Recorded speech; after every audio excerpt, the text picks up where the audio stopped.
12 News is your local election headquarters. On Tuesday, Providence voters will be heading to the polls to weigh in on a very expensive proposal. Should the city borrow hundreds of millions to go towards its pension plan?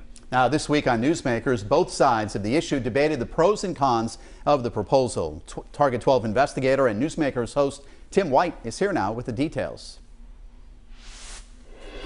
The Providence pension plan is one of the worst funded in the country, with a debt of more than $1 billion. Now voters must decide if the city should borrow money in an attempt to fix it.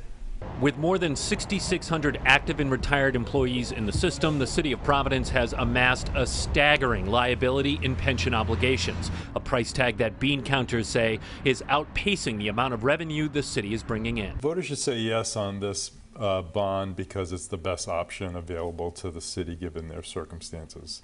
Mike DeBiase from the Rhode Island Public Expenditure Council supports a plan proposed by Mayor Jorge Elorza. It calls for floating a $515 million bond to deposit into the pension system.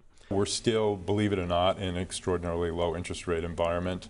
So there is risk, but the wider that difference between what you're borrowing and what you expect to gain from investments is what it is really about. The idea is the stock market would outperform the interest rate of the loans, saving the city money. This pension bond will be a financial bomb for the city of Providence if this passes.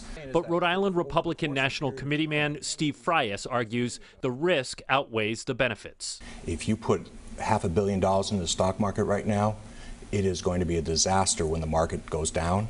These bonds are inherently risky. The General Assembly must authorize the city to borrow the money. The issue has passed the House, but not the Senate, and voters have to weigh in as well. A special election on the Providence pension bond is this Tuesday, June 7th. Polls open at 7 a.m. and close by 8 p.m. Your polling location could have changed, so be sure to check vote.ri.gov for details. Tim White, 12 News.